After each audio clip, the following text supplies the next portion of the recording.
Yeah,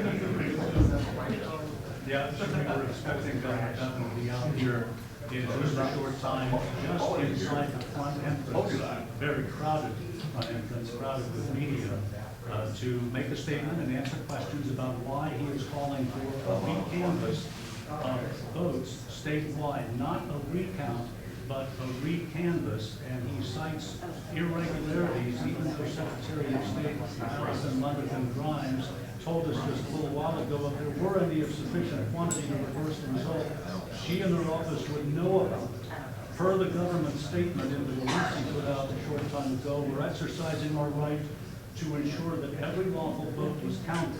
About 6 hours ago, Governor-elect Andy Beshear said it's time to move past all this, even though it's clear the governor is not about to do that.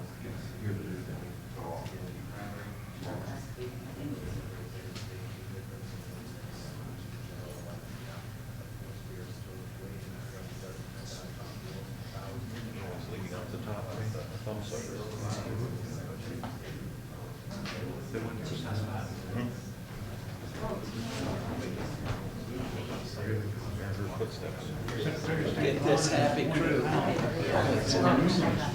Hey guys. Here's the governor coming down the steps. All righty. So let me just establish this at the outset. I'm going to tell you everything I'm capable of telling you at this time. So there's not going to be room for Q&A. There's questions you have that I also have that I just don't have answers for. So I'll lay out everything I'm able to lay out. I won't be taking questions simply because everything that I know that explains where we are now, I will lay out for you in the course of the next couple of minutes. What we are doing, we today filed and asked for a recanvass. This is fairly, I wouldn't say routine, but it's not uncommon in Kentucky. It is a process whereby we ask that we ensure every tally that was taken, and we use electronic. So every tally is accurate, that there wasn't a transposed number or something of this sort. And so this is what we've asked for. It has to be completed according to the law by the Thursday following the Tuesday that falls after the election day. So in other words, this would not be tomorrow, but a week from tomorrow at 9 a.m., the recanvass would occur in every one of the counties. So this has happened as recently as 4 years ago. When I won my primary, my opponent in that instance asked for a recanvass, which I encouraged actually, and he and I had spoken about that. And it's good, it's healthy for this process to take place. We want to ensure, above all else, that the integrity of the process is a good one. Incidentally, I've not spoken with the Attorney General, but I got his voicemail. I sent him a text. I have not heard back from him. I expect that I will at some point. The information I want to communicate to him is essentially the same information that I'm communicating with you. We want this process to move forward expeditiously. We want it to be something that everyone can have confidence in.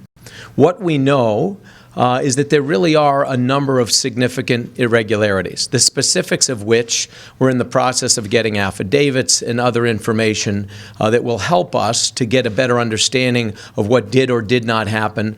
Those will be forthcoming in the days ahead. But that's the cart getting in front of the horse, because none of this will really be followed through on until after the recanvassing process. The thing that I would encourage people to know, and that I've encouraged through my public statements, and what I will reaffirm even now, is that we would be wise for the Attorney General to do what he is doing. He should be putting together a transition team, and he should be having conversations with the expectation that if he is the person with the most votes at the end of this, that in fact he should be ready to take the responsibility of being governor.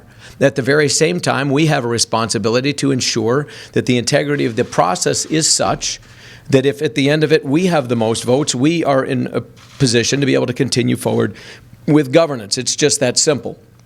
Again, the reasons for this, Kentucky, sadly, and it's not unique to Kentucky, but there's more than a little bit of history of vote fraud in our state. Just even since I've been governor, Magoffin County comes to mind. There's others as well. You guys know, especially those of you from here, some of the history of that. The fact that our Secretary of State was on national TV show, which, I hesitate to suggest to anybody that anyone is partisan in the world of media coverage. That said, it was an interesting choice of places for her to go while the tolls, the roll was being tallied, the votes were being tallied, and to call an election. And this is from a woman who, with all due respect to her, is not exactly rock solid as it comes to following the letter of the law. She's currently under investigation for misuse of voter files herself. Her father has already been convicted of multiple, I think 10 different federal charges related to election fraud specific to her race. He's going to be sentenced and probably spend significant portions of, if not the rest of his life, in prison. So this is a family and an office that's been very corrupt. The state police have already raided that office, taken files out of there in recent months. So for her to try to jump the gun on this and interject herself into this, a little suspect as well. We know there have been thousands of absentee ballots that were illegally counted. That is known, and this again is something that's being looked into. We know that there are reports of people having been turned away, incorrectly turned away from various voting booths around the state. Again, things that need to be corroborated and looked into. These are some of the things that we're in the process of determining. We know that in Jefferson County, there were a number of machines that did not work properly. So ballots were taken and just put in open boxes, and people were told they'd be scanned in later. They may have been. They may not have been. We truly don't know.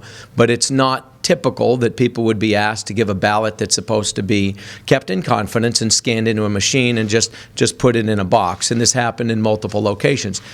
All of this to say that we simply want to ensure that there is integrity in the process. We owe this to the people of Kentucky. I love this state. I love this country. There was a time as a military officer that I took an oath to defend this nation and to defend the Constitution against all enemies, foreign and domestic. One of the things that Constitution does is afford us as citizens the right to go to the ballot box, to have our voice heard, and to ensure that there is integrity in the process. My gracious, it's been topical in this country. You look at what's been happening, even in the last presidential election, lots of rumors and allegations, but certainly a lot of discussion about the integrity of our electoral process. We look at what happened literally less than a year ago now in the last election in North Carolina, in I think it was House District 9 in that state, an election with frankly, things not unrelated to the things I've just laid out for you, but frankly a fraction of them, ended up being tossed because the process was broken. There it was 900 and some odd votes, and there were 2 or 3 or 4 corroborated instances of things not being done right. And so ultimately decisions were made to basically relook at that entire process. What will happen here? There's a methodology to this. But I just want you to know that the reason we're doing this, we want people of Kentucky to have absolute confidence that their votes were counted as they should have been counted, that the law was followed, and that regardless of whether they vote this side of the aisle or that side of the aisle, that they can always have confidence that the electoral process works. This is what I want. This is what I want for my kids and grandkids. It's what I want for the next governor, whether it's myself or the Attorney General. The bottom line is someone's going to be the next governor, and everyone, that governor, every legislator, every other state constitutional officer wants to be sure that there's integrity in the process. So with that said, I wanted you to be aware of where we stand. Again, I encourage these are not mutually exclusive things. The Attorney General should be on a parallel track with us to ensure that by the time there is resolution, the proper governor is ready to take the stage and continue to run forward. This state is having incredible success on many, many fronts. All-time records as it relates to everything of an economic sort. The best unemployment we've ever had, lowest ever, most people working in our history, greatest amount of revenue ever coming in, greatest amount of exports of our products going to the marketplace, greatest amount of capital being invested in the state in the last 4 years. All these things are good, and it is critical to us as a Commonwealth and to my family's future who lives here and their kids as they have them, to be able to live in a state where we continue this momentum, because Kentucky's upside is extraordinary, and I want to make sure that it continues on the right trajectory. So I appreciate you all being here. I really do. Stay tuned. This process will unfold. Again, to reiterate, the recanvassing process happens not based on when people want it to, but literally by the letter of the law. We had up until next Tuesday to ask for the recanvass to keep things moving quickly. We've already asked for it, but by law, it will end up happening at 9 a.m. on Thursday of next week. That's when the recanvass will happen, and that will confirm or not confirm the current existing total, which is, you may know better than me, 5,100 votes-ish or something like that. So these are the reasons for why we're moving forward with the recanvass. Again, in the meantime, we're also corroborating some of these other things that I've mentioned to you, some of which are known, other of which are reported. We'll have more information, and as we have it, we'll keep you guys in the loop with it. We really will. I mean, this isn't meant to be anything. We'll keep you as abreast of everything we have as we have it and as we're able to share. So I appreciate it. I appreciate your interest in this, and do understand, and I'll close with this. It applies to this race, but it applies to more than simply this race or simply to Kentucky.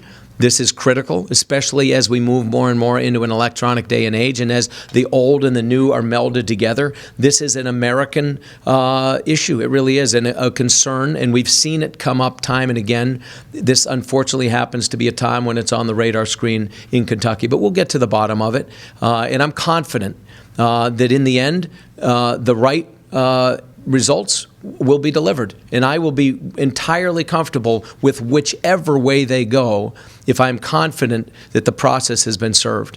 That's really all I want. It's what I want from government is good government. It's what all of us should want. Thank you all very much. I appreciate it, guys. Thank you, guys. I appreciate it. Are you suggesting the Secretary I of State appreciate the effort despite what I said, but thank you, guys.